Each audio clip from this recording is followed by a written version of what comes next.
ఈ వార్త మీరు వినే ఉంటారు.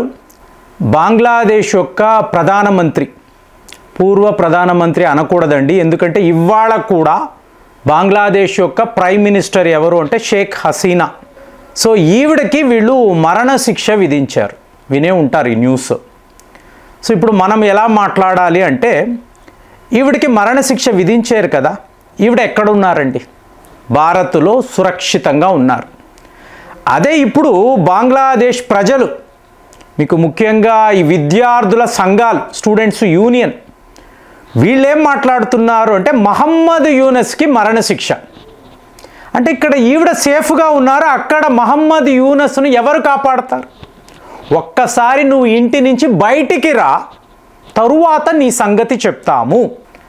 సో ఇప్పుడు మహమ్మద్ యూనస్ భారత ప్రభుత్వాన్ని ఉద్దేశించి ఒక పిలుపునిచ్చాడు. మా కోర్టులో ఒక హిస్టారిక్ డిసిషన్, జడ్జిమెంట్ తీసుకున్నారు, ఆవిడకు మరణశిక్ష అన్నారు, మీరు మాకు అప్పచెప్పాలి అన్నప్పుడు మీరు వచ్చి మాట్లాడండి అంటాము కదా. మీరు వచ్చి మాట్లాడండి, ఆ వెర్డిక్ట్ తీసుకురండి, జడ్జి గారు ఏం చెప్పారో అన్నీ మేము పరిశీలించాలి కదా, మా ఫారిన్ మినిస్ట్రీ ఆఫీస్ పరిశీలిస్తారు కదా. ఇప్పుడు మహమ్మద్ యూనస్ వచ్చాడు అనుకోండి, జస్ట్ భారత్కు వచ్చాడు అనుకోండి, ఎవరిని కలుస్తాడండి? అంటే ఇదంతా మీకు చూడండి, సిస్టమ్స్ ఎంత తేడాగా బంగ్లాదేశ్లో ఉందో గమనించాలి. ఇతను మన ప్రధానమంత్రి మోదీ గారిని కలవలేడు, ఎందుకు అంటే అతను ప్రైమ్ మినిస్టర్ కాదు. సరేనండి, నేను ఒక ఫారిన్ మినిస్టర్ స్థాయిలో జైశంకర్ గారిని కలుస్తాను, కుదురుతుందా? అపాయింట్మెంటే దొరకదు. డిఫెన్స్ మంత్రిని కలవలేడు, ఫైనాన్స్ మంత్రిని కలవలేడు, ఎవరిని కలిసి మాట్లాడతాడు? మ్యాక్సిమం ఫారిన్ సెక్రటరీ ఉంటారు చూసారా, అతనిని కలిసి షేక్ హసీనాను మాకు అప్పచెప్పండి. మీకు షేక్ హసీనా వాళ్ళ అబ్బాయి యుఎస్లో ఉంటాడు కదా, అమెరికాలో ఉంటాడు, అతను ఒకటే మాట అన్నాడు, మా అమ్మగారు భారత్లో ఉండగా చాలా సురక్షితంగా ఉంటారండి, సేఫ్గా ఉంటారు, కానీ మహమ్మద్ యూనస్ను కాపాడడానికి అక్కడ ఎవరు ఉన్నారు? సింపుల్ క్వశ్చన్, ఇదే ఆన్సర్ కూడా. ఎందుకు అంటే చూడండి, మీది ఒక డెమోక్రటికలీ ఎలెక్టెడ్ గవర్నమెంట్ కాదు, ప్రజలు మిమ్మల్ని ఎంచుకోలేదు. షేక్ హసీనా గారు అదే కదా అంటున్నారు, మీకు న్యాయము కావాలి అంటే మీరు ఇంటర్నేషనల్ క్రిమినల్ కోర్టుకి వెళ్ళండి, వెళ్ళి నా వెర్షన్ ఏంటో నేను అక్కడ వినిపిస్తాను, ఇంటరిమ్ గవర్నమెంట్ అంటున్నారు కాబట్టి నేను ఏ తప్పులు చేశానో మీరు కూడా చూపించండి, ఫైనల్గా మీకు జడ్జిమెంట్ మీకు వ్యతిరేకంగా కాదు, మీకే శిక్ష పడుతుంది అని చెప్తున్నారు. ఎందుకు అంటే ప్రజాస్వామ్య వ్యవస్థలో ప్రజలు ఎవరిని ఎంచుకుంటారో వాళ్ళే పరిపాలన చెయ్యాలి, అవునా? మరి నువ్వు ఎలాగ ఈ దేశాన్ని పాలిస్తున్నావు? ఈ చీఫ్ అడ్వైజర్ అనబడే పదవి నీకు ఎవరు ఇచ్చారు? ఎక్కడా క్లారిటీ లేదు. కానీ ఇదంతా మాకు ముందే తెలుసు, ఇప్పుడు కాదు కదా, 2 నెలల క్రితమే మీరు ఆ జడ్జి గారిని బెదిరిస్తున్నారు. బెదిరించి నేను చెప్పినట్టుగా షేక్ హసీనాకు శిక్ష విధించు. సిఐఏ ఏజెంట్లు అలాగే మీకు తీవ్రవాద నాయకులు వీళ్ళందరూ కూర్చొని జడ్జి గారి ముందు తుపాకులు పెట్టుకొని నువ్వు ఇలాంటి వెర్డిక్ట్ ఇవ్వాలి అని అన్నప్పుడు అతను అదే కదా మాట్లాడతాడు, అతని ప్రాణాలు అతను కాపాడుకోవాలి కదా. కాబట్టి షేక్ హసీనా చాలా తప్పులు చేశారు, ఆవిడకి నేను మరణశిక్ష విధిస్తున్నానని మీకు మీరే చూడండి ఫ్రెండ్స్. ఎంత ఒక ప్రొఫెషనల్ కంట్రీ, మీకు టెక్స్టైల్ రంగంలో ఆల్మోస్ట్ 3rd పొజిషన్లోకి వెళ్ళిపోయారండి వాళ్ళు.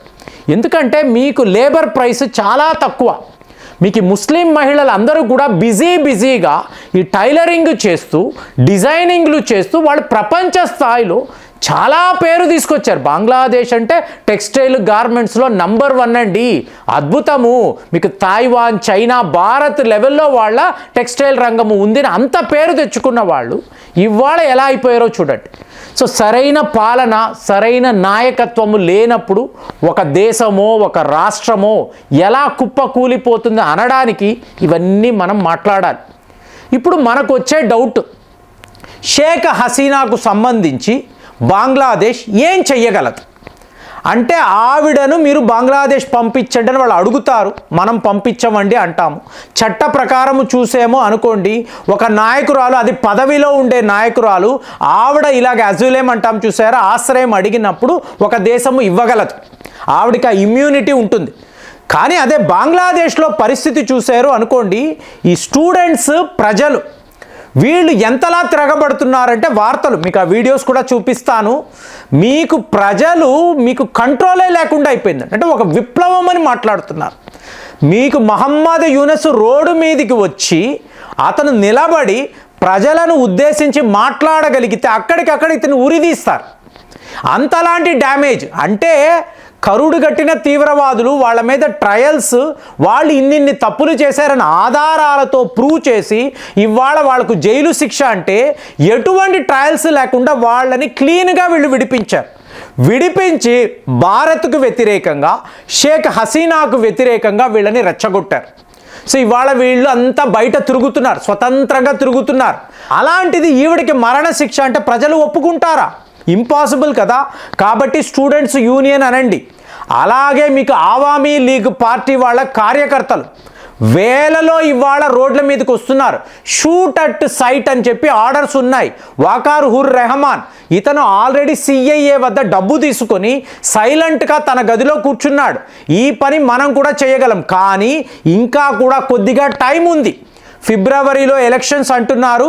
కరెక్ట్గా టైం చూసుకొని అజిత్ దోవెల్ గారు వీడిని ఏం చెయ్యాలి?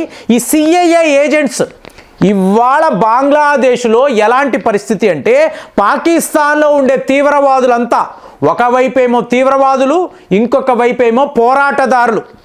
అంటే మీకు లష్కర్ ఈ తైబా తీవ్రవాదులు, జైషీ మహమ్మద్ తీవ్రవాదులు బంగ్లాదేశ్ నుంచి భారత్ను టార్గెట్ చేస్తే భారత్ వైపు నిలబడే బలూచ్ లిబరేషన్ ఆర్మీ, అలాగే మీకు తెహ్రీక్ తాలిబాన్ వీళ్ళు కూడా బంగ్లాదేశ్లో మీరు చెప్పండి, మీరు జస్ట్ ఆజ్ఞాపించండి పలానా తీవ్రవాది ఇక్కడ ఉన్నాడు అంటే మేము వెళ్ళి వేసేస్తాము. క్లియర్గా మనకి చెప్తున్నారు. అంటే ఏంటి? మీకు పాకిస్తాన్ అనబడే ప్లాట్ఫామ్ ఇవాళ బంగ్లాదేశ్ వైపు షిఫ్ట్ అవ్వడం. సో అక్కడ మీకు ఒక ప్రాక్సీ వార్.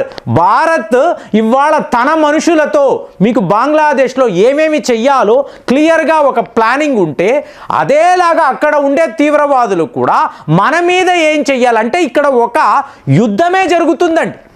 ఈ యుద్ధములో షేక్ హసీనా బంగ్లాదేశ్లో ఉండడము మనకు చాలా ఇంపార్టెంట్. కాబట్టి అజిత్ దోవెల్ గారు తన దగ్గర ఉండే కార్డ్స్ని అంతా ఇవాళ ప్రయోగిస్తున్నాడు. ఈ చెస్ బోర్డు ఆటలో బంగ్లాదేశ్లో మహమ్మద్ యూనస్ని ఎలా తరిమి కొట్టాలి, మళ్ళీ షేక్ హసీనా అక్కడికి వెళ్ళి ఇప్పుడు సింపుల్గా చెప్తున్నారు, మీరు నా మీద ట్రయల్ మొదలు పెట్టారు కదా, పనిష్మెంట్ అంటున్నారు కదా, ఇది అన్డెమోక్రటిక్. ఎందుకంటే ప్రజలు మిమ్మల్ని ఎంచుకోలేదని అందరికీ తెలుసు. మీరు ఇవాళ మాట్లాడుతున్నారు. రేపు ఎన్నికలు పెట్టండి. ఎన్నికల్లో ఎవరు విజయం సాధిస్తారో, ఏ పార్టీ విజయం సాధిస్తుందో వాళ్ళు నా మీద కేసులు పెట్టి నా మీద ట్రయల్ మొదలు పెట్టండి. నేను బంగ్లాదేశ్ వచ్చి నా వైపు నుంచి నా వెర్షన్ వినిపిస్తాను. ఎవరు గెలుస్తారో అదే న్యాయబద్ధమైన జడ్జిమెంట్. క్లియర్గా చెప్తున్నారు ఆవిడ. చూడండి, మీకు ఢిల్లీలో కూర్చున్నారే కానీ ఏమేమి చెయ్యాలో పూర్తి స్థాయిలో ఈవిడ తన వైపు నుంచి ఎఫర్ట్స్ పెడుతున్నారు. ఎలాగో మన సపోర్ట్ కూడా ఉంది కాబట్టి ఈవిడని ఎవరు కదపలేరు. కానీ అక్కడ మీకు ఈ మహమ్మద్ యూనస్ ఉండకూడదు. ఇదైతే వెరీ క్లియర్ అండి, వెరీ క్లియర్.